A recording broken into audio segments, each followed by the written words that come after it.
أن عليا ولي الله.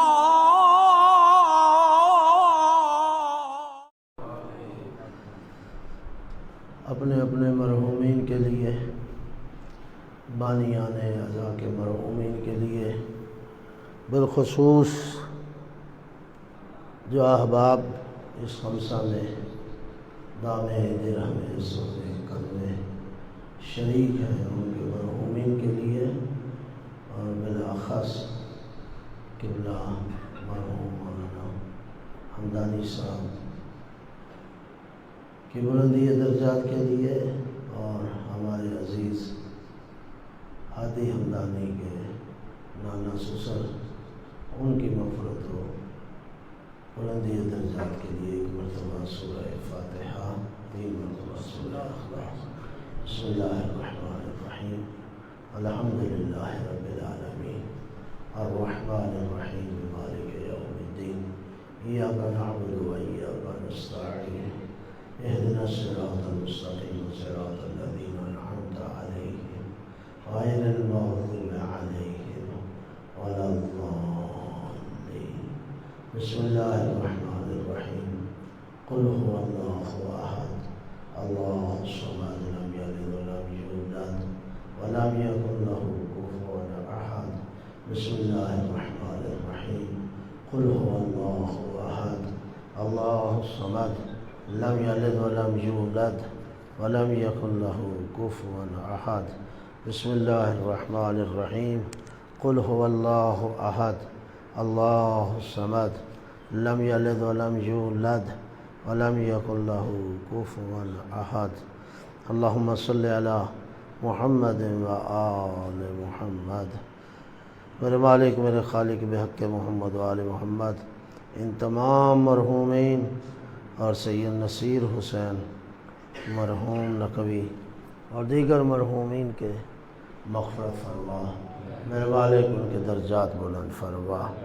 میرے مالک، میرے خالق، اس جامعہ کے ساتھ جن جن احباب نے تعاون کیا ہے، کر رہے ہیں، میرے مالک ان کے مرحومین کی مغفرت فرما۔ امام زمانہ کا جلد جلد ظہور فرما۔ اللہم صلی علی محمد و آل محمد۔ نعرہ تکبیر، نعرہ تکبیر، نعرہ رسالت، نعرہ رسالت، نعرہ حیدری، حیدری، نعرہ صلوات، صلی علی محمد و آل محمد۔ اپنی اس عبادت کی قبولیت کے لیے بلند آواز سے صلوات پڑھیے۔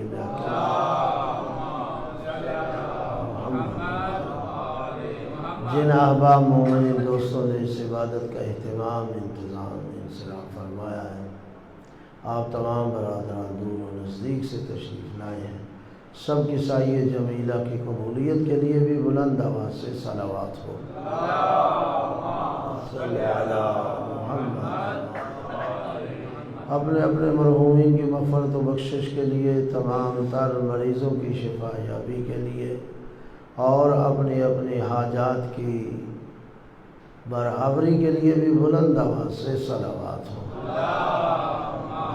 صلی علی محمد۔ دشمنان اسلام خصوصاً امریکہ اور اسرائیل، یہود اور ہنود کے نابودی و بربادی کے لیے بھی صلوات ہو۔ صلی علی محمد۔ علماء اعلام، مراجع اسلام، رہبر معظم، قائد ملت جعفریہ اور امام زمانہ کی صحت و تندرستی، سلامتی، عافیت، آپ کے تعجیل ظہور کے لیے بھی بلند آواز سے صلوات ہو۔ صلی علی محمد و آل محمد۔ اعوذ باللہ من الشیطان الرجیم، بسم اللہ الرحمن الرحیم، الحمدللہ رب العالمین، والعاقبۃ للمتقین، وجنت للموحدین المؤمنین المطیعین العارفین الكاملين والنار للمعاندين المخالفين المخاصمين المنكرين العاصين الحاسدين ثم الصلاة والسلام على أنبيائه والمرسلين خصوصا سید الاولین والآخرین سید العرب والعجم سیدنا نبینا شفیع ذنوبنا حبیب قلوبنا طبیب نفوسنا ابی القاسم محمد اللهم صل علی محمد وعلى آل بیتہ الطیبین الطاہرین المعصومین المنتخبین المنتجبین من یومنا ھذا الى یوم الدین وبعد یوم الدین ولعنۃ الدائمۃ الابدیہ علی اعدائهم ملعونین اجمعین من اول یوم العداوۃ إلى يوم الآخر وبعد يوم الآخر أما بعد فقد قال الله تعالى في كتابه المجيد وفرقانه الحميد وهو أصدق الصادقين قوله الحق بسم الله الرحمن الرحيم قد جاءكم من الله نور وكتاب مبين صلوات پڑھیے بحق محمد محمد میرے نہایت ہی واجب الاحترام سامعین کرام حاضرین اعظام خالق کائنات آپ کی ہماری بانیان اعضاء کی اس عزائے جمیلہ کو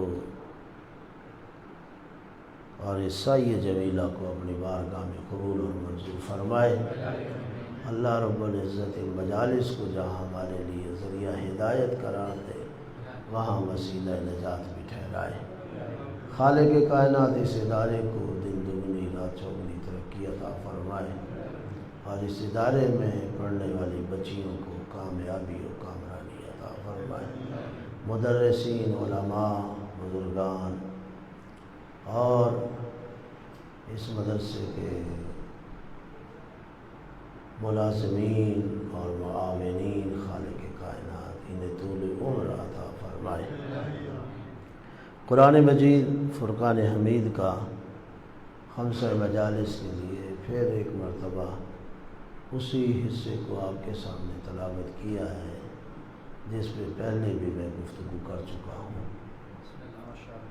قد جاءکم من اللہ نور و کتاب مبین، کہ اللہ کا یہ دو ٹوک اعلان ہے، واضح اور روشن پیغام ہے، کوئی اس میں ڈھکی چھپی بات نہیں ہے، بالکل روز روشن کی طرح اللہ نے یہ اعلان فرمایا قد جاءکم من اللہ، بے شک تمہارے پاس اللہ کی طرف سے دو چیزیں پہنچ چکی ہیں، ایک نور پہنچا ہے اور دوسری کتاب مبین پہنچی۔ توجہ ہے میری طرف؟ ذرا محبت فرمائیں گے تو گفتگو، اور پہلے بھی آپ محبت فرماتے ہیں۔ آئی کس کی طرف سے ہے؟ اللہ کی طرف سے۔ بھیجنے والا کون ہے؟ اللہ۔ بھیجی کس کی طرف ہے؟ جی انسانوں کی طرف، مخلوق کی طرف، اپنی اس مخلوق حضرت انسان۔ قد جاءکم، یہ جو کم ہے یہ میری اور آپ کی طرف کہ بے شک تمہارے پاس آئی ہیں دو چیزیں، بھیجنے والا اللہ ہے، جس کی طرف بھیجی گئی ہیں وہ انسان ہے، اور جو چیزیں بھیجی گئی ہیں وہ نور اور کتاب ہے۔ جی توجہ ہے یا نہیں؟ وہ کیا ہے؟ نور اور کتاب ہے۔ کتاب بھی ایسی جو کتاب مبین، اس کے ساتھ صفت لگا دی مبین کی کہ یہ کتاب مبین ہے۔ بہرحال اپنی جگہ پہ ہم جا کے گفتگو کریں گے اس حوالے سے کہ یہ دو چیزیں بھیج دیں، پہلے ہی ابتدا ہی میں کہہ دیا کہ دو چیزیں تمہاری طرف آئی ہیں، یعنی اس نے ایک نہیں بھیجی، اس نے ایک نہیں بھیجی بلکہ دو بھیجی۔ قبلہ صاحب بیٹھے ہیں، آپ میں سے بھی بہت سے احباب جانتے ہوں گے جو تھوڑے بہت واقف ہوں گے کہ یہاں جو ہے کتاب نور و کتاب مبین، نور اور کتاب کے درمیان حرف واو آیا ہے۔ واو کیا ہے؟ میں قبلہ صاحب ہم دونوں حضرات بیٹھے ہیں احباب، یہ واو عاطفہ ہے، ایک طرف اس کے معطوف ہوتا ہے، دوسری طرف اس کے معطوف الیہ ہوتا ہے، تبھی عطف و معطوف کہہ دیتے ہیں کہ ایسے ہی ہے نا۔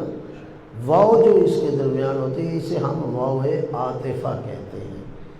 کیوں واو عاطفہ کہتے ہیں؟ کہ اس کے ذریعے عطف و معطوف کو ملایا جاتا ہے، کہ وہ رشتہ قائم کیا جاتا ہے عطف و معطوف کے درمیان۔ لیکن جہاں یہ واو جس رشتے کو قائم کرتی ہے وہاں ایک بات اور بھی واضح کرتی ہے کہ معطوف معطوف الیہ کا غیر ہے، معطوف اور ہے، معطوف الیہ اور ہے۔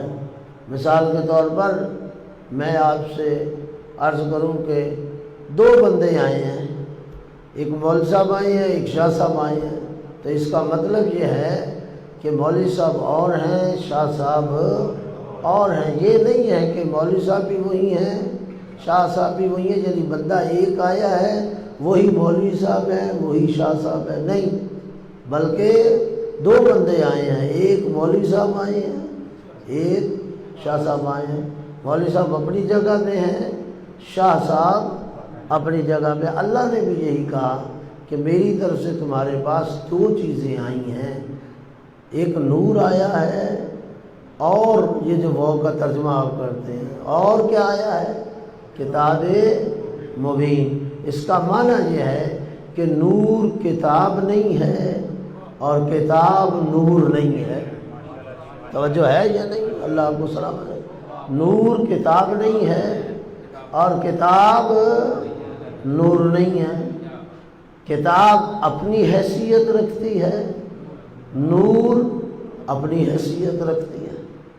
کتاب کا اپنا مقام ہے، نور کا اپنا مقام ہے۔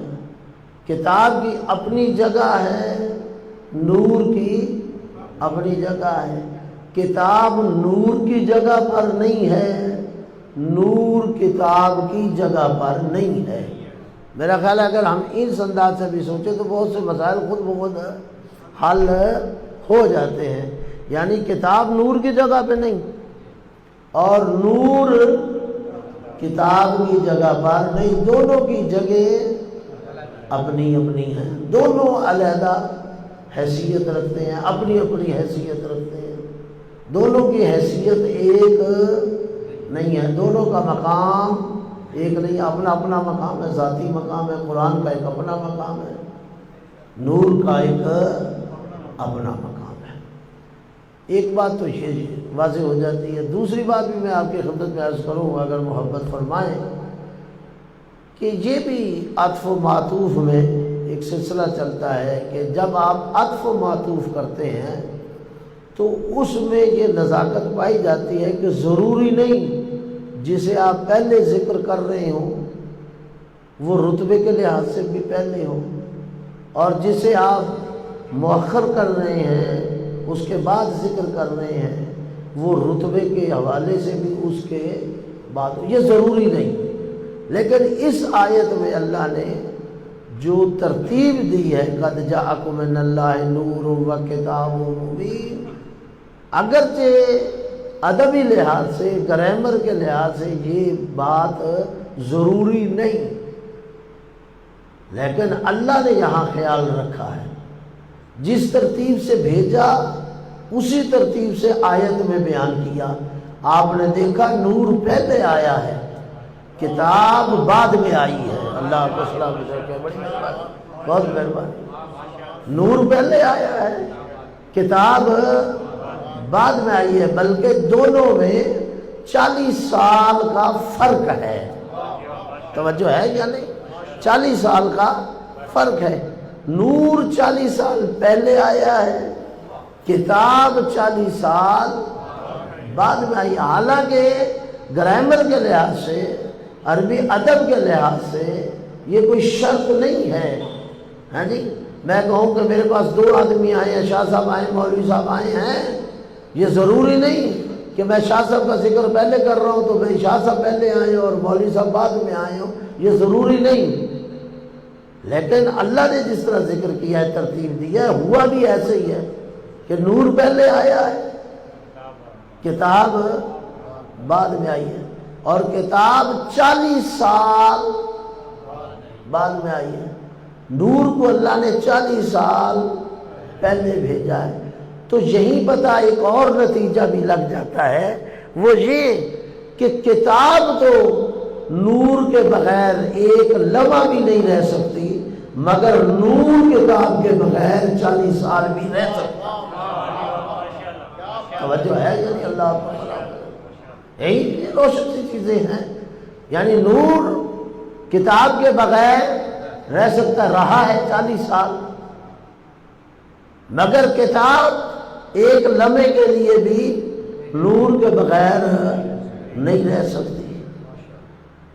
جہاں یہ بات سمجھ میں آ گئی، وہاں پھر ایک بات اور بھی سمجھ میں آ جاتی ہے کہ نور کتاب کا محتاج نہیں ہے، مگر کتاب نور کی محتاج ہے۔ اللہ کو سلامت یا رسول اللہ،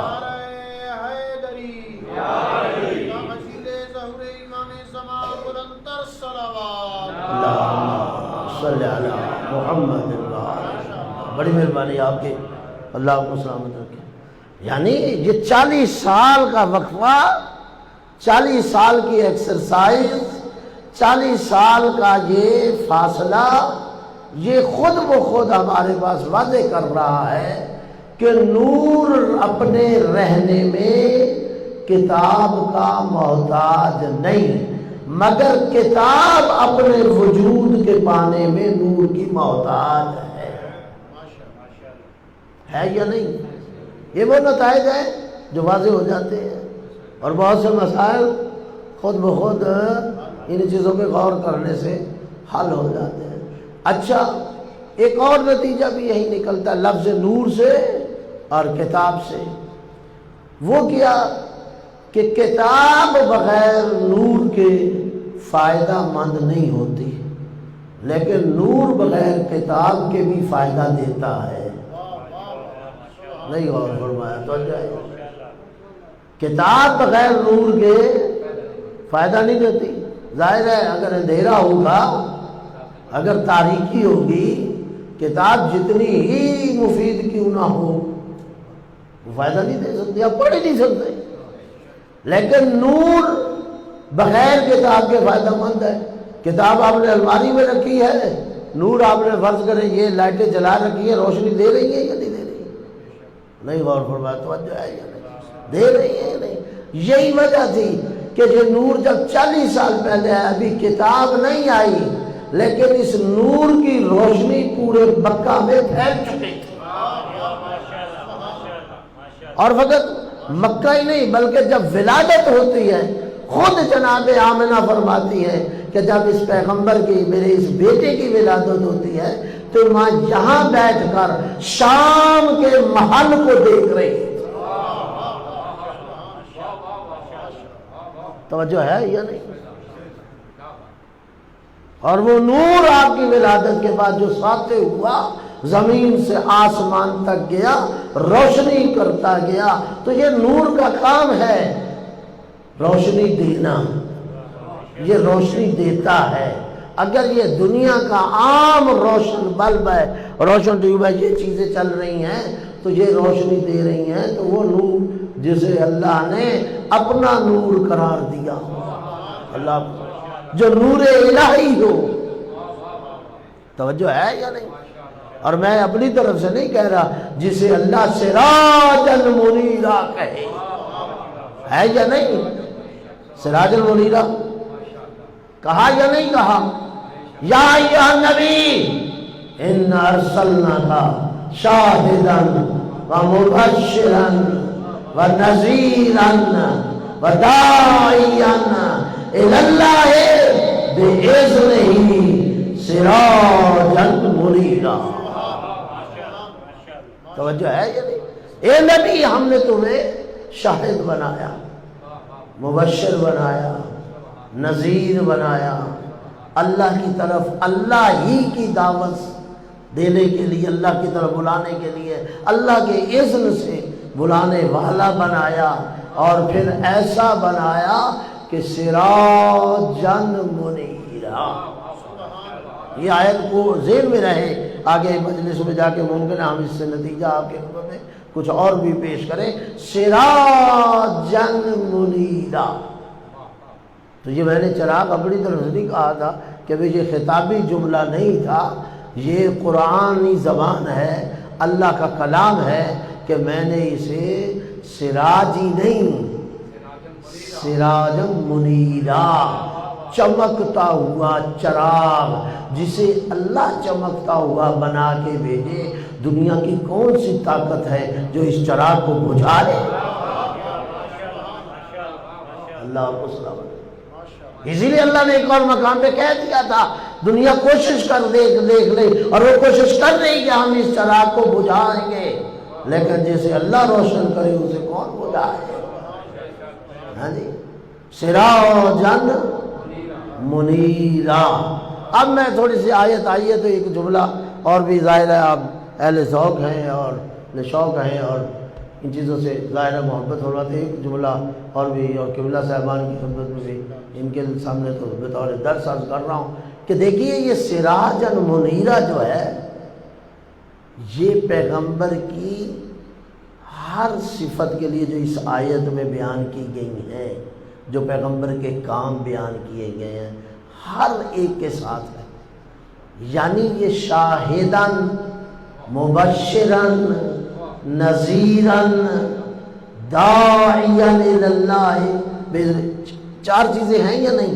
پانچویں چیز کیا ہے؟ سراجا منیرا۔ تو یہ چار چیزیں جو ہیں، یہ جو سراج منیر ہے نا، فقط اس کا وجود ہی روشن نہیں، اس کی شہادت بھی روشن ہے، اس کی بشارت بھی روشن ہے، اس کی نظارت بھی روشن ہے، اس کی دعوت بھی روشن ہے، اور جب تک یہ سراج منیر رہے گا اس وقت تک اس کی شہادت بھی روشن رہے گی، اسی وقت تک اس کی بشارت بھی روشن رہے گی، اس وقت تک اس کی نظارت بھی روشن رہے گی، اور اسی وقت تک اس کی دعوت بھی روشن رہے گی۔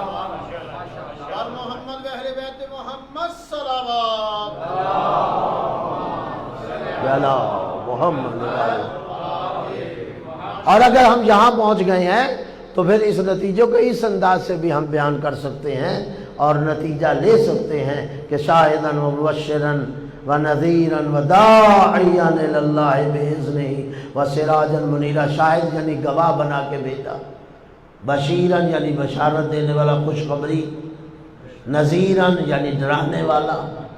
یہی تو نہیں کہا، ایک اور مقام پہ بھی کہا انما انت منذر ولکل قوم ہاد۔ اے نبی انما انت منذر، تو ڈرانے والا ہے، ولکل قوم ہاد، اور ہر قوم کے لیے ہادی ہوتا ہے۔ تو نذیراً کی بات فقط وہیں نہیں کی، یہاں بھی کی کہ انما انت منذر، بے شک تو منذر ہے، تو نذیر ہے، تو ڈرانے والا ہے۔ جہاں تو خوشخبری لے رہا ہے وہاں تو ڈرا بھی رہا ہے۔ یعنی پیغمبر کا کام فقط خوشخبری دینا نہیں، پیغمبر کا کام ڈرانا بھی ہے۔ پیغمبر کا کام جہاں خوشخبری دینا ہے، جہاں ڈرانا ہے، وہاں اللہ کی طرف بلانا بھی پیغمبر کا کام ہے۔ اور یہ بلانے کے لیے شرط ایک لگا دی کہ یہ بلائے گا تو اللہ کی طرف، لیکن بلائے گا اسے جس کی طرف اللہ اجازت دے گا۔ نہیں غور فرمایا، توجہ ہے یا نہیں؟ جس کی اللہ اجازت دے گا۔ تو اس کا مطلب ہے اس 63 سالہ زندگی میں جہاں جہاں رسول نے جس کو بلایا ہے وہ اللہ کے اذن سے بلایا ہے۔ توجہ ہے یا نہیں؟ اللہ آپ کو سلامت رکھے۔ اگر کسی جنگ میں بلایا ہے، توجہ ہے یا نہیں، تو اذن کے ساتھ بلایا ہے۔ اگر بت توڑنے کے لیے بلایا ہے تو اللہ کے اذن سے بلایا ہے۔ اگر بستر پہ سلانے کے لیے بلایا ہے، توجہ ہے یا نہیں، تو اللہ کی اذن سے۔ اور آپ دیکھ سکتے ہیں، مجھے اب پورا واقعہ پڑھنے کی ضرورت نہیں، وہاں بھی یہی بات ہوئی تھی نا کہ بس تو مکہ چھوڑ دے، آج ہجرت کر جا، لیکن بستر خالی نہیں چھوڑنا۔ اچھا اللہ بستر خالی نہیں چھوڑنا؟ ہاں بستر خالی نہیں چھوڑنا، تو پھر کیا کروں؟ بلاؤ اسے۔ توجہ ہے یا نہیں؟ بلاؤ اسے۔ اب اللہ معین کر رہا ہے نا۔ اب یہاں آگے کوئی کہے کہ یہ رشتہ داری کی وجہ سے بلایا، پھر وہ جوتے کھانے کے لائق ہے یا نہیں؟ توجہ ہے یا نہیں؟ اب پھر اس کی عقل پر ماتم کیا جانا چاہیے یا نہیں جانا چاہیے؟ جب اللہ نے یہ قید لگائی ہے کہ داعین اللہ بإذنہ، یہ بلاتا ہے تو میرے اذن کی وجہ سے، میری اجازت کی وجہ سے، تو پھر رشتہ داری کی تہمت لگانا، اور وہ بھی نبی پر لگانا، وہ بھی رسول پر لگانا۔ میں کہا کرتا ہوں اس مقام پہ رک کے بڑے آہستہ کے انداز سے، ڈر کے نہیں، آہستہ اس لیے کرو تاکہ بات سمجھ میں آ جائے اور ان تک جن کو میں کہنا چاہتا ہوں ان تک یہ بات پہنچ جائے۔ زیادہ اونچا کہ ممکن ہے وہ سمجھ نہ پائیں، اس لیے ایسا کر رہا ہوں، ڈر کے نہیں۔ بعض لوگوں نے تو کہہ دیا تھا رسول ڈر کی وجہ سے مکہ چھوڑ گیا، تو اگر مجھے ڈر کے لیے کہہ دیں گے تو پھر ان کا کون سا کمال ہے جنہوں نے رسول کو ڈر کے، جن کی اپنی صفت تھی ڈر کے بھاگ جاتے تھے، وہ رسول کو بھی کہہ رہے تھے کہ مکہ ڈر کی وجہ سے چھوڑ گیا۔ نہیں پتہ نہیں آپ کہاں بیٹھ گئے ہیں، ہر بات کا نہیں۔ وہ اپنے آپ کو چھپانے کے لیے رسول کا سہارا لے رہے ہیں کہ جب ہم یہ ثابت کر دیں گے کہ رسول خوف کھاتا تھا، رسول ڈرتا تھا، تو اب اگر رسول کے بعد کوئی اور بڑی شخصیت ڈر جائے تو کوئی بڑی بات نہیں اگر رسول ثابت ہو جائے۔ نہیں پتہ نہیں آپ نہیں سمجھ سکے بات میں کیا ہے نا، میں پھر واضح لفظوں میں کہہ دیتا ہوں، چلو اور انداز سے کہہ دیتا ہوں میرے دوست، بعض خوف زدہ لوگوں کے اس خوف پر پردہ ڈالنے کے لیے لوگ رسول کو خوف زدہ ثابت کرنا چاہتے ہیں، بعض لوگوں کے ڈر کو چھپانے کے لیے رسول کو ڈرنے والا ثابت کرنا چاہتے ہیں، تبھی کہتے ہیں کہ رسول خوف جان کی وجہ سے مکہ چھوڑ گیا۔ میں بڑے آسانی سے کہتا ہوتا ہوں کہ یہ زیادتی نہ کرو کہ رسول پر تہمت لگاؤ کہ رسول، اور میں ثابت کر دیتا ہوں اور آپ بھی تاریخوں کو اٹھاؤ ثابت ہو جائے گی۔ اگر یہ بات جو آپ کہہ رہے ہو ثابت نہ ہو تو پھر مانو گے یہ تہمت ہے، اور اگر تہمت مان لو گے اور ثابت ہو جائے تو پھر ماننا پڑے گا نا یہ توہین رسالت و نبوت ہے۔ تو اگر یہ ثابت ہو جائے یہ توہین نبوت رسالت ہے تو پھر سب سے پہلے ان لوگوں پر ایف آئی آر کٹواؤ جنہوں نے رسول کی توہین کی۔ تو بات سمجھ آئی ہے یا نہیں آئی؟ ان لوگوں پر پرچہ ہونا چاہیے نا، ان لوگوں۔ دیکھیے اس کائنات کی توقیر جتنی بھی ہے وہ اسی رسول کی وجہ سے، اگر مسلمان کی عظمت ہے تو اسی رسول کی وجہ سے، اگر کسی نمازی کی عظمت ہے تو اسی رسول کی وجہ سے، اگر کسی روزہ دار کی عظمت ہے تو اسی رسول کی وجہ سے، اگر کوئی حاجی کی عظمت ہے تو اسی رسول کی وجہ سے، اگر کلمہ پڑھنے والے کی عظمت ہے تو اسی رسول کی وجہ سے، اگر ہم اصحاب کی عزت اور احترام کرتے ہیں تو اس رسول کی وجہ سے۔ اگر رسول کی عزت باقی نہیں ہے نا تو پھر کسی کی حرمت نہیں ہے۔ کسی کی عزت جس کی وجہ سے عزت ہو رہی ہے، جب اس کی عزت نہیں کرو گے، جس کی وجہ سے آپ کی توقیر قائم ہے، جس کی وجہ سے آپ کی حرمت باقی ہے، جب آپ اس کی حرمت باقی نہیں رکھو گے۔ جی رسول جان کے خوف سے مکہ چھوڑ گیا۔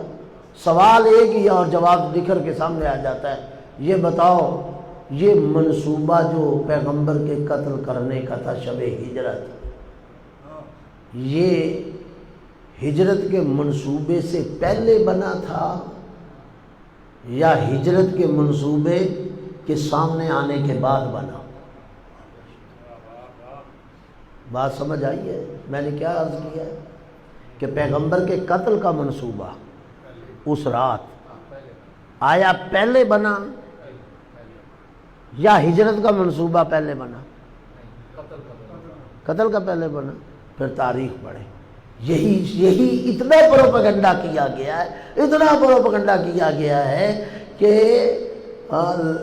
لوگ غور کرنے کے لیے تیار نہیں۔ جاؤ تاریخیں اٹھاؤ، یہ منصوبہ اس وقت بنا جب انہیں پتہ چل گیا کہ رسول مکہ چھوڑ رہا ہے، پیغمبر مکہ چھوڑ رہے ہیں، تب جا کے بنایا پروگرام انہوں نے قتل کا۔ اور کیوں بنایا؟ اس لیے کہ وہ کوشش کر کے تھک گئے تھے، اس اسلام کو روکنے کے لیے تھک گئے تھے، ہر قسم کا کام کر لیا تھا، لوگوں کو مارا، پیغمبر کو اذیتیں دی، پیغمبر کو تکلیفیں دی، شام ابی طالب میں جا کے رہنا پڑا، سارے معاملات یہ سارے پیغمبر گزرے یا نہیں گزرے؟ ہوئے نہیں شام ابی طالب میں، یہ سارے معاملات لوگوں کو تکلیفیں دی گئیں۔ لیکن جب رسول اپنے اس ابلاغ اسلام سے نہیں رکے اور ان کے پاس کوئی چارہ کار نہیں رہا تو انہوں نے یہ سوچ لیا ٹھیک ہے اگر یہ نہیں رکتا تو آج نہیں تو کل یہ دنیا سے چلا جائے گا، پرسوں چلا جائے گا، سال بعد چلا جائے گا، جب یہ چلا جائے گا تو اس کا یہ اسلام بھی رخصت ہو جائے گا۔ جا کے تاریخ پڑھی ہے، اس کا اسلام بھی، اس کا لایا ہوا دین بھی ختم ہو جائے گا۔ ظاہر ہے دنیا میں بہت سی ایسے سامنے واقعات آتے ہیں کہ ایک انسان آتا ہے اور وہ کام کرتا ہے اور اس کا کام ٹھیک ہے روشنی پکڑ لیتا ہے، لیکن جیسے ہی وہ جاتا ہے اس کا کام بھی ختم ہو جاتا ہے، ٹھس ہو جاتا ہے۔ ہو جاتا ہے یا نہیں ہو جاتا؟ ہو جاتا ہے۔ انہوں نے سمجھ لیا کہ چلو یار چھوڑو، نہیں کر سکے نا کوئی بات نہیں، بس اپنے آپ کو سہارا دے لیا، اس پہ خوش ہو گئے، اپنے نظام میں انہوں نے بات بٹھا لی کہ یہ آج نہیں تو کل دنیا سے چلا جائے گا، جب یہ چلا جائے گا تو اس کا اسلام بھی ختم ہو جائے گا۔ اب وہ اس امید میں تھے، لیکن جیسے ہی پیغمبر کی ہجرت کا پتہ چلا کہ پیغمبر جا رہے ہیں، کیونکہ پیغمبر کو 2-3 مرتبہ مدینے سے دعوت آ چکی تھی اور مدینے سے لوگ آئے اور 7 آئے، پھر اس سے زیادہ آئے، پھر 70 آئے اور وہاں اسلام پھیلنے لگا اور پھر وہاں سے پیغمبر کو دعوت آنے لگی۔ ان تک یہ چیزیں پہنچ چکی تھی کہ پیغمبر کو مدینے میں مکہ میں کتنا تنگ کیا گیا ہے، کتنی اذیتیں دی گئیں، تو انہوں نے پیغام بھیجے کہ آپ ہمارے پاس آ جائیے اور یہاں کافی اسلام پھیل چکا ہے، آپ کے ہم جان و مال کی حفاظت کریں گے، مکہ آپ کے لیے سازگار نہیں ہے، ممکن ہے آپ کو نقصان پہنچ جائے۔ اللہ نے بھی ہجرت کا حکم دے دیا اور پیغمبر نے ہجرت کا پروگرام بنا لیا۔ جب ان کو پروگرام کا پتہ چلا تو انہوں نے کہا ہم تو بیٹھے تھے اس بات پر کہ یہ کل نہیں تو آج نہیں تو کل مر جائے گا، اس کا اسلام بھی ختم ہو جائے گا۔ اب اگر یہ مدینہ نکل گیا اور مکے کو چھوڑ گیا تو اس کا مطلب ہے یہ محفوظ ہو گیا، یہی محفوظ نہیں ہوا، اس کا لایا ہوا دین بھی محفوظ ہوا۔ بات کوئی سمجھ آئی ہے یا نہیں آئی؟ اس کا لایا ہوا، اس کا معنی یہ نہیں ہے کہ یہی فقط محفوظ ہوا، جہاں یہ محفوظ ہو جائے گا وہاں وہ اسلام بھی محفوظ ہو جائے گا۔ اس لیے قبل اس کے کہ یہ مکے کو چھوڑ جائے اور اس کا اسلام بھی دنیا میں پھیل جائے اور ہمارا دین ختم ہو جائے، وہ کہتے ہیں پنجابی مک دی مکاؤ، تو پھر مکاؤ گے اسے قتل ہی کر دو۔ یہاں آ کے منصوبہ قتل بنا۔ جائیے غور سے تاریخ پڑھیے، منصوبہ قتل کہاں بنا؟ یہاں آ کے بنا۔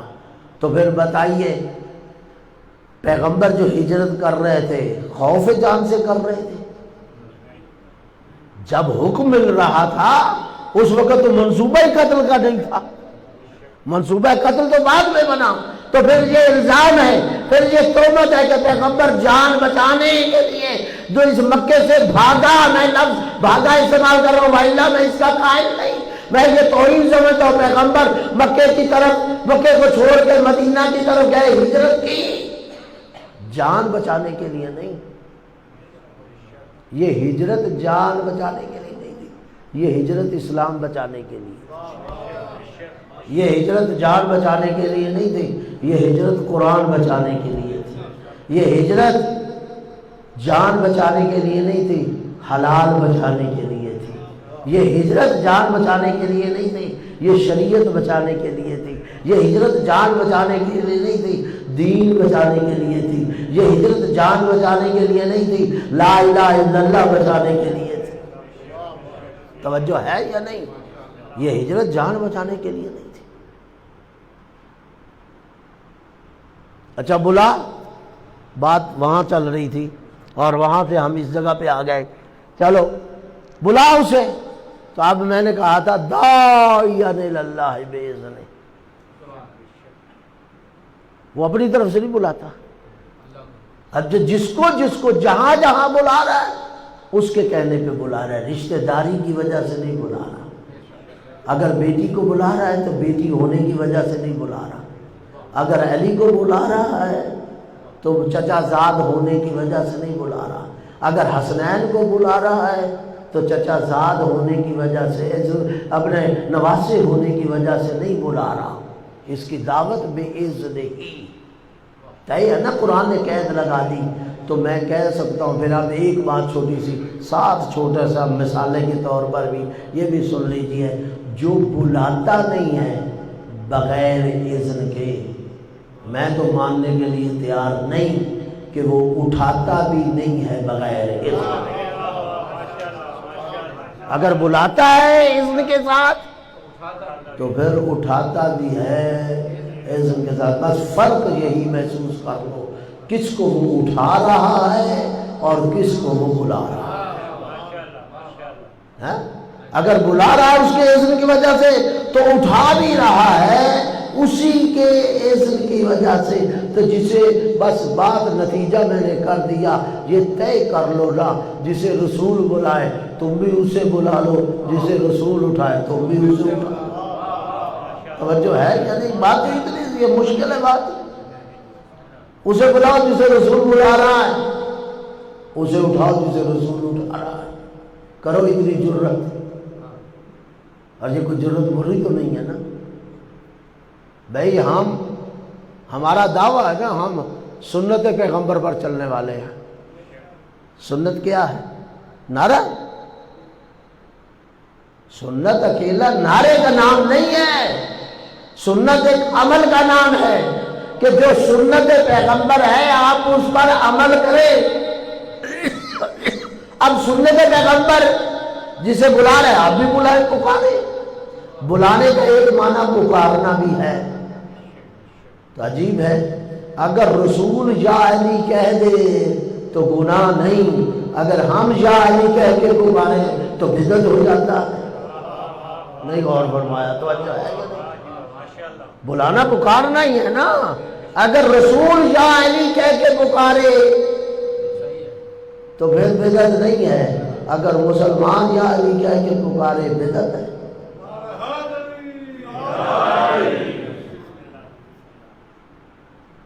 یا تو حرف ندا ہے اور اس سے تو فقط ایک پکار پیدا ہوتی ہے کہ آپ ایک ندا لگاتے ہیں، آپ ایک بلاتے ہیں۔ اور رسول نے علی کو ایک دفعہ نہیں بلایا، اپنی زندگی میں 20 دفعہ بلایا، پکارا اور بلایا۔ اچھا بستر کو خالی نہیں چھوڑنا، ہجرت کرنی ہے لیکن بستر کو خالی نہیں، پھر کیا کروں؟ بلا اسے، کسے؟ اسے جیسے زندگی میں بلایا۔ تاریخ کہتی ہے کہ پیغمبر نے بلایا۔ اب میں پوچھنا چاہتا ہوں، چلو ہم تو بتاتے ہیں تو تمہیں تھوڑا سا محسوس ہوتا ہے، تم ہی بتا دو کہ شب ہجرت رسول نے کس کو بلایا تھا؟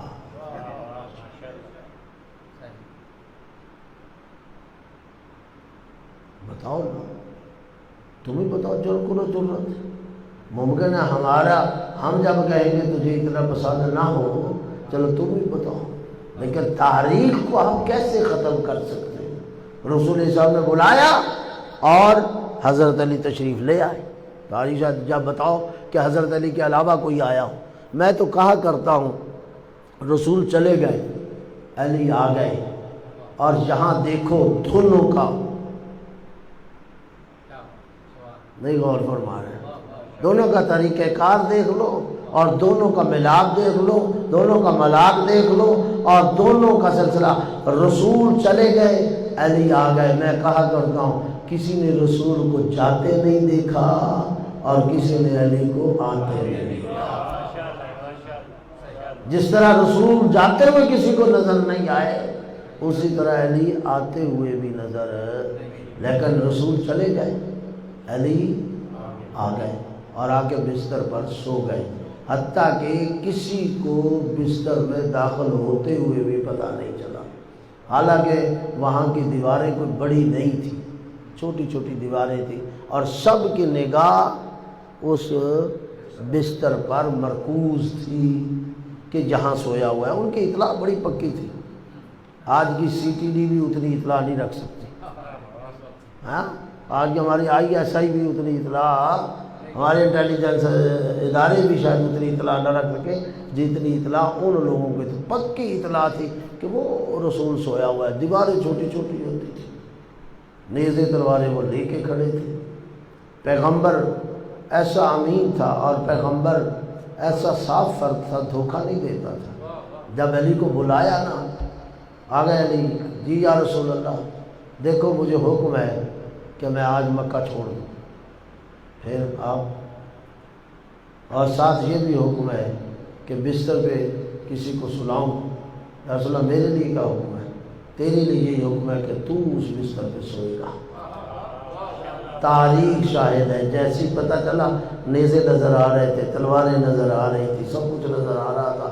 تاریخ والے لکھتے ہیں کہ دیکھتے ہوئے ان نیزوں اور تلواروں کو علی گھبرایا نہیں، بلکہ پیغمبر سے ایک سوال کیا اور ایک بات پوچھی، یا رسول اللہ کیا میرے سو جانے سے آپ کی جان بچ جائے؟ توجہ ہے یہ؟ اللہ تکبیر، نعرہ رسالت، نعرہ حیدری، آواز بلند صلوات۔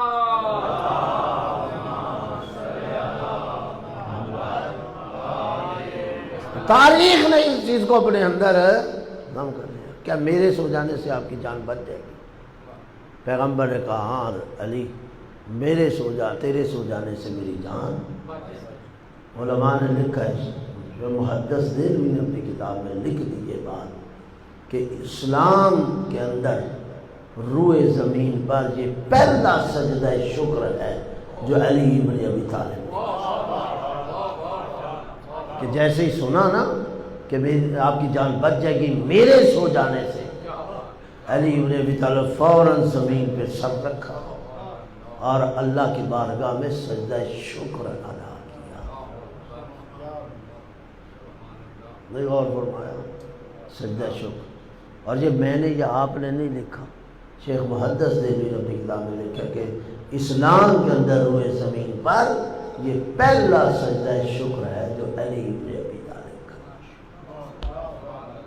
تو یہاں میں بات آج کر کے تو پھر آپ کی زحمت کو تمام کروں، زیادہ بھی صلوات پڑھنے میں حق محمد و علی محمد۔ کیا ٹائم ہے؟ 8:20 ہو گئے؟ کتنا ہو گیا ٹائم پڑھتے ہوئے؟ 40۔ اچھا سو گئے؟ کہنا میں یہ چاہتا ہوں آخری بات اس انداز سے بھی کہ مجھے بتائیے جو رسول بغیر حکم الہی کے اپنے بستر پر کسی کو نہیں سلاتے، بغیر حکم الہی کے اپنے بستر پر کسی کو نہیں سلاتے، وہ بغیر حکم الہی کے اپنے منصب پر کسی کو کیسے بٹھا کے چلے؟ توجہ ہے کہ اللہ کو سمجھنے والی بات ہے۔ اور اسی بات کو ایک اور رنگ سے بھی میں کہہ دیتا ہوں، ایک اور تبدیلی کے ساتھ، جو رسول ایک رات کے لیے اپنا بستر خالی نہیں چھوڑتا، وہ قیامت تک اپنا منصب خالی چھوڑ کے چلا جائے گا۔ اللہ جو ایک رات کے لیے، رات کیا ہے کتنی، جو ایک رات کے لیے بستر خالی نہیں چھوڑتا، وہ قیامت تک اپنا منصب چھوڑ دے گا۔ ایسا ممکن نہیں ہے، وہ بستر خالی نہیں چھوڑتا تو منصب بھی خالی نہیں چھوڑتا۔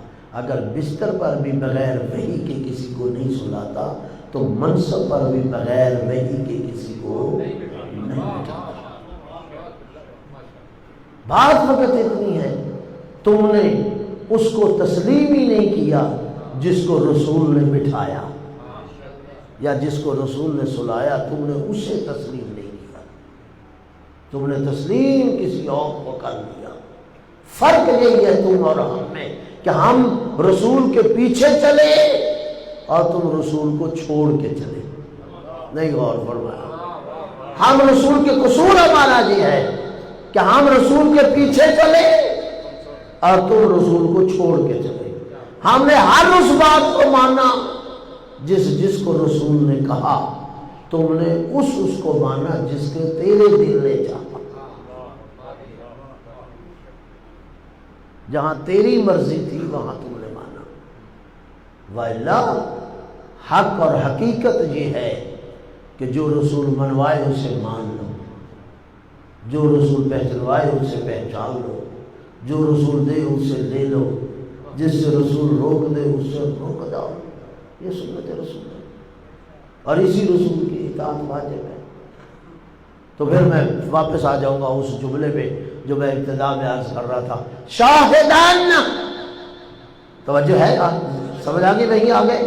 شاہدان ومبشران ونذیران، یہ گواہ بھی ہے، یہ خوشخبری دینے والا بھی ہے، اور یہ ڈرانے والا بھی ہے، یہ اللہ کی طرف بلانے والا بھی ہے۔ تو یہ جو گواہی دینے والا ہے، یہ جو خوشخبری دینے والا ہے، یہ جو ڈرانے والا ہے، یہ جو دعوت دینے والا ہے، یہ جو بشیر، یہ سراج المنیرہ کی قید جو لگائی ہے، یہ ان چاروں چیزوں کے ساتھ لگے گی کہ یہ سراج منیر، اس کی شہادت بھی سراج منیر ہے، اس کی خوشخبری بھی سراج منیر ہے، اور یہ چمکتی رہے گی، اس کی گواہی بھی، یعنی دوسرے لفظوں میں اس کی گواہی بھی قیامت تک جائے گی، اس کی بشارت بھی قیامت تک جائے گی، اس کی نظارت بھی قیامت تک جائے گی، اس کی دعوت بھی قیامت تک جائے گی۔ تو پھر اگر جائے گی تو پھر نتیجہ کیا نکلا؟ میں آپ سے پوچھنا چاہتا ہوں، رسول جب 63 سال بعد جا رہا ہے تو جو بات آپ نے کہی تھی کہ اس کی گواہی قیامت تک جائے گی، وہ کیسے جائے گی؟ اس کی خوشخبری تو جانی تھی قیامت تک، وہ کیسے جائے گی؟ سراج منیرہ تو ہے نا قیامت تک، اور اس کی نظارت جو قیامت تک جائے گی وہ کیسے جائے گی؟ یہ تو 63 سال بعد جا رہا ہے، 63 سال زندگی گزار کے جا رہا ہے، جو 63 سال زندگی گزار کے چلا جائے وہ قیامت تک سراج منیر کیسے ہے؟ اس کیسے کا جواب تم دو۔ میرا سوال سمجھ میں آیا؟ وہ کیسے ہے؟ یا تو انکار کرو کہ یہ سراج منیر نہیں ہے، یا انکار کر دو، اور تم انکار کر نہیں سکتے کیونکہ قرآن کہہ رہا ہے سراج منیرہ۔ یا پھر کوئی دفعہ لگاؤ بیچ میں، کوئی ایسی چیز سامنے لاؤ کہ یہ سراج منیر بھی 63 سال تک ہے، جب تک یہ زندہ ہے تب تک سراج منیر ہے، اور جب یہ زندہ نہیں رہے گا یہ سراج منیر بھی نہیں رہے گا، لیکن ایسی چیز بھی تمہارے پاس نہیں ہے۔ قرآن کی زبان ہمیں بتا رہی ہے یہ دنیا سے چلا بھی جائے تب یہ سراج منیر ہے۔ تو اگر یہ سراج منیر ہے تو پھر کوئی نہ کوئی چیز، ایسی چیز کا ہمیں قائل ہونا پڑے گا، اور ہمیں اس دین سے کوئی نہ کوئی چیز ایسی ملنی چاہیے جس سے ہم ثابت کر سکیں کہ یہ سراج منیر اس چیز کی وجہ سے ہے۔ اور اگر آپ کہیں کہ یہ قرآن کی وجہ سے سراج منیر ہے، چلو میں آ جاتا ہوں اس اگر آپ کہیں کہ قرآن کی وجہ سے سراج منیر ہے تو بھائی قرآن تو اس وقت بھی ساتھ تھا، قد جاءکم من اللہ نور و کتاب مبین۔ تمہارے پاس دو چیزیں آ گئیں، ایک تو اللہ کی کتاب آ گئی اور دوسرا یہ نور آیا۔ نور کو سراج منیر کہا ہے، کتاب کو سراج منیر نہیں کہا۔ آپ پورے قرآن میں پڑھ لیجئے، کہیں لکھا ہے کتاب سراج منیر ہے؟ لیکن رسول سراج منیر ہے۔ تو اگر کتاب کے ہوتے ہوئے رسول سراج منیر ہے، کتاب کے بغیر 40 سال کتاب کے بغیر رہا، سراج منیر تھا، تو پھر بعد میں بھی سراج منیر کتاب کی وجہ سے نہیں ہے، کسی اور کی وجہ سے وہ سراج منیر ہے۔ تو آپ وہ کہتے ہیں جو میں نے بات پہلے کی تھی مغدی مقاو، آگے جا کے ہم اگلی مجالس میں تھوڑی سی تفصیل کے ساتھ بیان کر دیں گے، جس وجہ سے یہ رسول قیامت تک سراج منیر ہے۔ اور وہ کون سی چیز ہے؟ وہ اطرت اہل بیت، وہ اس کی اطرت ہے، وہ اس کی اہل بیت ہے۔ اس کا معنی یہ ہوگا قیامت تک اس کی اطرت کا فرد رہے گا، قیامت تک اس کی اہل بیت کا، اس کی تفصیلات کل ہم عرض کر دیں گے، اس کی اہل بیت کا فرد رہے گا۔ وَإِلَّا اگر آپ یہ تسلیم نہیں کرو گے، کل ہم حدیث سنائیں گے اور اس پہ گفتگو کر دیں گے، اگر آپ تسلیم نہیں کرو گے تو آپ کے پاس سراج منیر کو ثابت کرنے کے لیے کوئی اور راستہ ہے ہی نہیں، کوئی راستہ نہیں۔ ایک ہی راستہ ہے کہ آپ اہل بیت کو مان لیں، اہل بیت کو مانے بغیر کوئی چارہ نہیں۔ یہ اب تیری مرضی ہے، اہل بیت کو مان یا منع مان۔ میں یہی کہنا چاہتا ہوں کہ رسول نے جس اہل بیت کو منوایا اس اہل بیت کو تو نے کاٹنا شروع کر دیا، اس اہل بیت کو ہی تو نے کاٹنا شروع کر دیا۔ اور کس طریقے سے کاٹا تم نے؟ محرم گزر آیا نا، اور یہ سفر آ گیا ہے، علماء کو سنا، واعظین کو سنا، خطباء کو سنا، ذاکرین کو سنا، سوشل میڈیا پہ سنا، الیکٹرانک میڈیا پہ آپ نے سنا، چینلوں پہ سنا، مجالس سنی، کوئی چیز ڈھکی چھپی نہیں گئی۔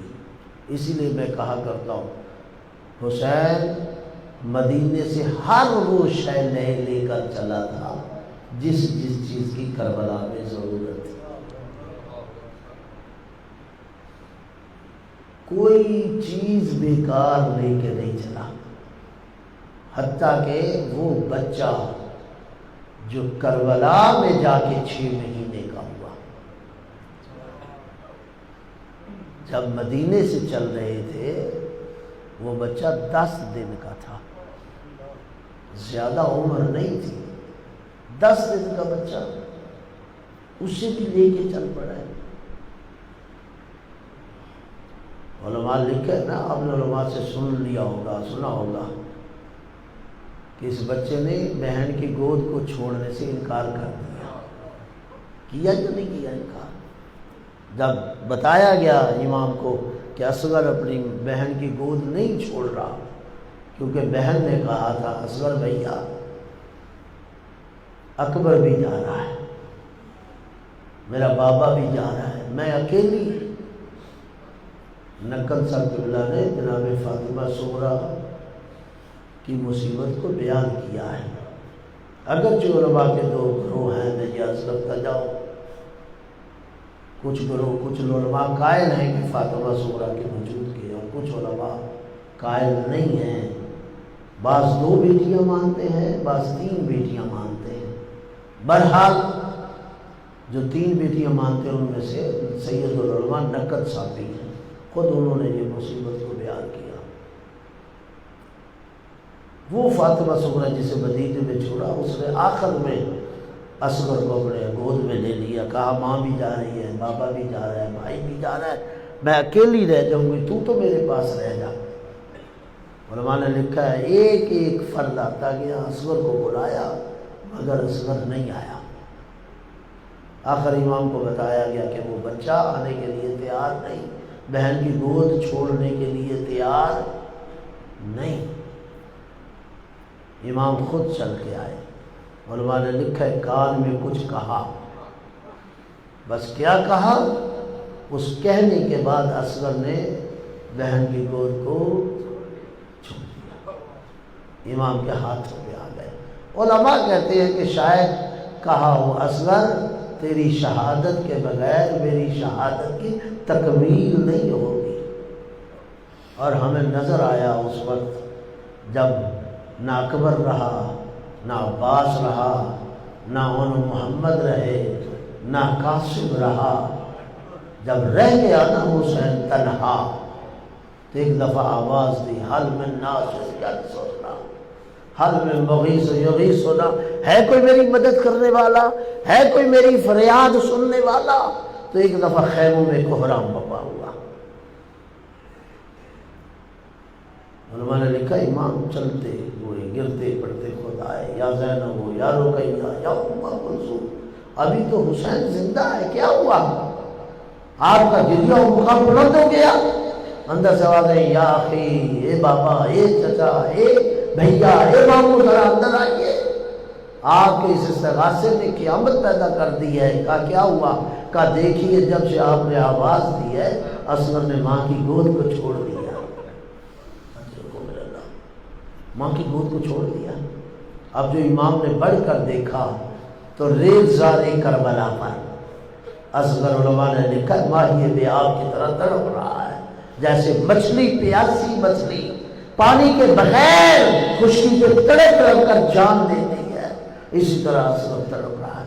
اور تڑپ تڑپ کر میں کہہ رہا ہوں زبان حال سے کہہ رہا ہوگا بابا کیا ہوا اکبر نہیں ہے، بابا کیا ہوا عباس مارا گیا، بابا کیا ہوا قاسم مارا گیا، ابھی تیرا اصغر زندہ ہے، تو نے حل میں ناصر کی صدا لگا دی۔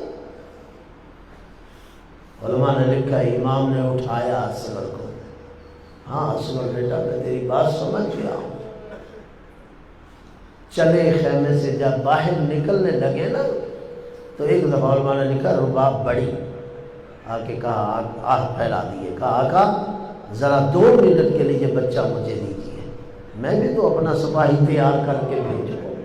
میں نے جملے پڑھ دیا، آپ نے سن لیے، امام نے دیے، بی بی اس شہزادے کو لے کے اپنے خیمے میں چلی گئی، کپڑے بدلے، ایک کپڑا اصغر کے پورے بدن پہ لپیٹا اور لپیٹتی ہوئی یہ کہتی جا رہی تھی اصغر دیکھ میرے پاس عباس جیسا جوان نہیں ہے، اجرکم اللہ، میرے پاس اکبر جیسا جوان نہیں ہے، میرے پاس قاسم جیسا نوجوان نہیں ہے، دیکھ اپنی ماں کو شرمندہ نہ کرنا۔ علماء نے لکھا ہے زبان حال سے کہ اصغر نے کہا ہوگا اماں ایک دفعہ مجھے جانے تو دے، دیکھ تو صحیح، میں تجھ سے وعدہ کرتا ہوں جب تک میں زندہ رہوں گا بابا کو تیر نہیں لگے گا۔ اور ایسے ہی ہوا، جب امام لے گئے نا اصغر کو، فوج نے سمجھا شاید حسین قرآن میلہ کرنے آیا ہے۔ میں کہوں گا آپ نے صحیح سمجھا ہے، ہاں یہ قرآن صامت کا نہیں، قرآن ناطق کا آخری سپارہ ہے۔ کہا حسین اب قرآن میلہ کر رہا ہے؟ کہا دیکھو یہ میرا بچہ چھوٹا ہے 6 مہینے کا، یہ پیاسا ہے، 3 دن سے پیاسا ہے، 1 گھونٹ پانی، مجھے بتائیے بچہ کتنا پانی پی سکتا ہے؟ اس عمر میں بچے انگلیوں سے پانی پیتے ہیں، کوئی گلاسوں سے پانی نہیں پیتے۔ کہا اچھا بچے کا بہانہ بناتا ہے؟ جب کہا نا بچے کا بہانہ بناتا ہے، امام نے اپنے ہاتھوں میں اٹھائے ہوئے اصغر کو دیکھا، جیسے ہی دیکھا نا تو اصغر نے اپنے چہرے کو کیا فوج اعداء کی طرف اور خشک زبان کو اپنے خشک ہونٹوں پہ پھیرا، میں نے پڑھ دیا، آپ نے سن لیا۔ اس زبان کا پھیلنا تھا کہ فوج آدھا میں انقلاب پیدا ہونے لگا، اور اس کا ثبوت یہ ہے کہ ابن سعد نے فوراً کہا اے حرملا افتح کلام الحسین، جلدی کر حسین کی زبان کو کاٹ دے۔ علماء نے لکھا کہ جب کہا نا افتح کلام الحسین، اس ظالم نے سے شعبہ تیر اٹھایا۔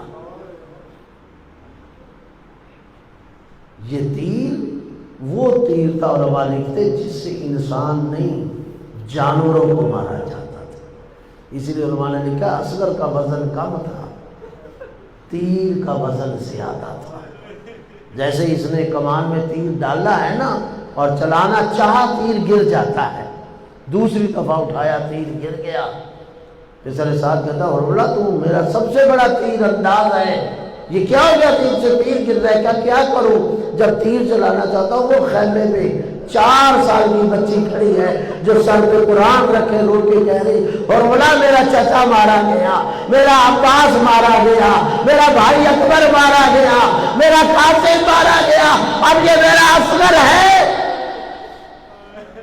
میں کیسے کروں؟ بہرحال اس ظالم نے تیر چلایا، علماء نے لکھا من الحزن الی الحزن، ارے جیسے تیر آیا نا، علماء نے لکھا ہے اصغر نے اپنی گردن کو جتنی کی طاقت ہو سکتی تھی اٹھایا، اور تیر ایک کان سے اس کے شعبہ تیر لگا۔ من الحزن الی الحزن یہ الفاظ کتابوں میں موجود ہے، ذرا وجود اصغر کا تصور کیجئے، اور تیر کا داخل ہونا ایک کان سے دوسرے کان سے نکلنے کا تصور کیجئے کہ اتنا بڑا تیر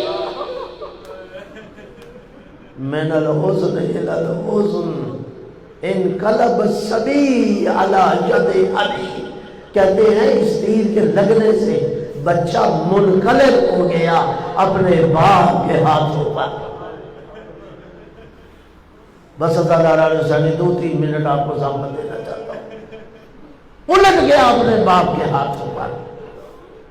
کہتے ہیں جب اصغر کا خون امام کے ہاتھوں پہ آیا نا، امام نے چاہا اس خون کو آسمان کی طرف پھینک، آسمان نے انکار کر دیا کہ مولا اصغر کا خون آسمان کی طرف پھینک، نہیں تو ابر رحمت کبھی نہیں آئے گا، چاہا زمین کی طرف ڈال دو، زمین نے کہا سبزہ نہیں ہوگے گا۔ شاعر نے کہا تھا انکار آسمان کو راضی زمین نہیں، اصغر تیرے خون کا ٹھکانہ کہیں۔ علماء نے لکھا امام نے اس خون کو اپنی داڑھی اس خون سے رنگین کی، اور یہ واحد شہید ہے جس کی قبر سید الشہداء نے کربلا میں بنائی، جسے دفن سید الشہداء نے کیا، یہ واحد شہید ہے، کسی اور کو دفن نہیں کیا۔ خیموں کے پیچھے لے گئے اور قبر بنائی، وہاں دفن کر کے آ گئے۔ جب لاشیں پامال کرنے کا وقت آیا نا، پسر سعد نے پوچھا حسین کا اصغر نظر نہیں آتا، اس کا لاشا کہاں ہے؟ کسی نے بتایا کہ ہم نے دیکھا تھا حسین پشت خیمہ پہ لے گیا تھا، شاید وہاں چھپا کے آیا ہے۔ کہتے ہیں اس نے 70 نیزہ برداروں کو حکم دیا کہ جاؤ زمین کربلا چھلنی کر دو، بس آخری جملے میں زمین کربلا چھلنی کرو، جہاں حسین چھپا کے گایا نا وہاں سے نکال کے لاؤ۔ کہتے جب نیزہ بردار نکلے نا، سکینہ تڑپ گئی اور رو کے کہنے لگی کبھی بھیا سجاد کو پکارا، کبھی بھوپی زینب کو پکارا، اے پھپھی اماں، اے بھیا سجاد، میرا اصغر تمہارا مرنے جا رہا ہے، میرے اصغر کو تمہارا مارا جا رہا ہے۔ کہتے ہیں جب یہ نکلے اور زمین کربلا پہ نیزے مار رہے تھے نا، کہ ایک نیزہ نرم زمین پر لگا، میں نے نرم انداز سے پڑھ دیا ہے، جب نیزہ نکلا تو نور کے نیزہ پہ اصغر کی لاش، یہاں بھی علماء نے لکھا ہے سکینہ برداشت نہ کر سکی اور طرف کے بھائی کو بھی پکار رہی ہے، اور بی بی زینب کو بھی پکارے، پھپھی اماں، بھیا سجاد، یہ دیکھو میرے اصغر کے ساتھ کیا ہو گیا۔ لیکن کیا کریں، جہاں تک بات ختم نہیں ہوئی اس ظالم نے کیا کیا، زمین میں نیزے کو رکھا اور اصغر کے سر پہ ہاتھ رکھا اور پھینک سے نیزے سے اصغر کے لاشے کو اتارا اور خنجر نکال کے اصغر کی گردن علیحدہ کی۔ جب خنجر چلا رہا تھا سکینہ تڑپ تڑپ کے رو کے کہہ رہی پھوپھی اماں بھیا سجاد میرا اصغر ذبح